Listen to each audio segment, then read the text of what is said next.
of Baltimore and the demonstrators across America. I heard your call for no justice, no peace. Your peace is sincerely needed as I work to deliver justice on behalf of this young man. Wow. The more I see that, what a mistake.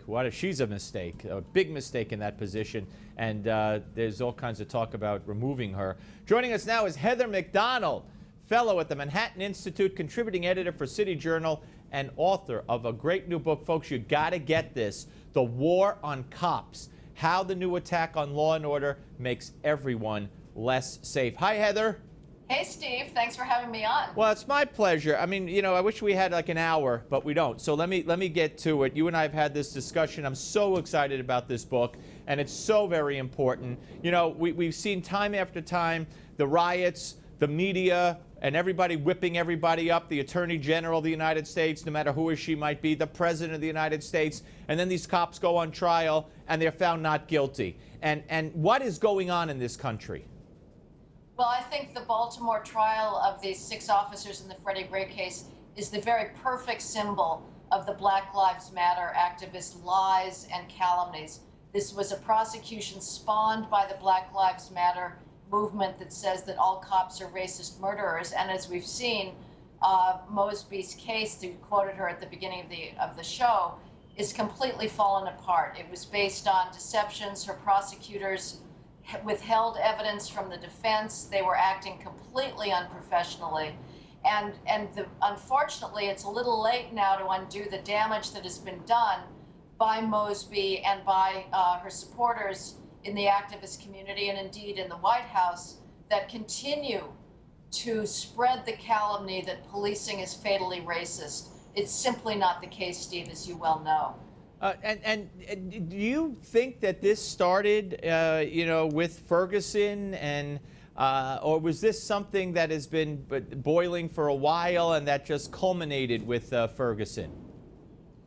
Well, you remember we had the whole racial profiling hysteria in the 90s of driving while black, a hysteria that carefully ignored trying to find out what black and white driving behavior is actually like. The one study that was done on the New Jersey Turnpike showed that blacks sped at twice the rate of whites.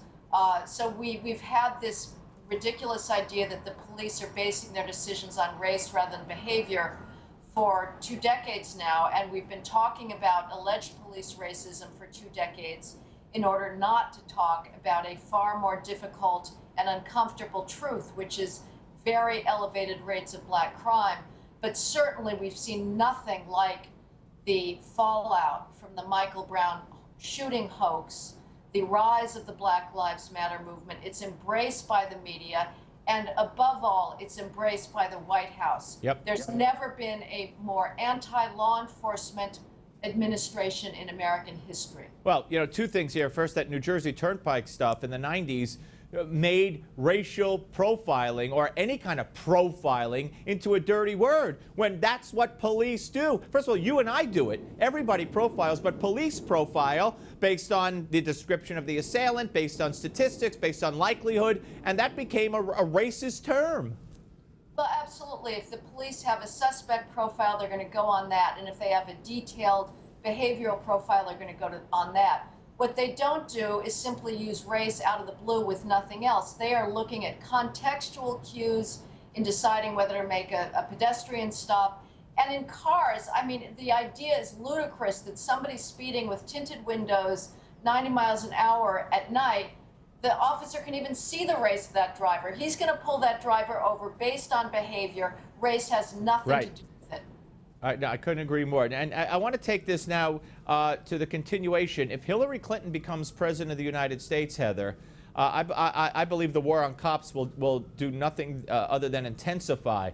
Don't forget, she's already apologized for the statement she's made about black criminals in the past, apologized for the crime bill, which had the nerve to lock up all criminals, but black criminals included, who commit crimes. Imagine that. How dare they? So she's already apologized for that. She's traveled around with everyone from Trayvon Martin's mother to Michael Brown's relatives as if there's some kind of victims. It's only going to get worse. Steve, you're absolutely right. who would have thought that somebody could outdo Obama in racial demagoguery? But Hillary Clinton is certainly fast on the way of doing so. And officers are already facing extraordinarily hostile street situations. Officers in inner city neighborhoods will tell you that practically every time they get out of their car, they're surrounded by jeering, angry crowds, sticking cell phones right in the officer's face, interfering with arrest scenes, with investigation scenes. And that is the direct result of this web of lies that's being spread. And Hillary Clinton has made it very clear that she is paying fealty to the Black Lives Matter activists.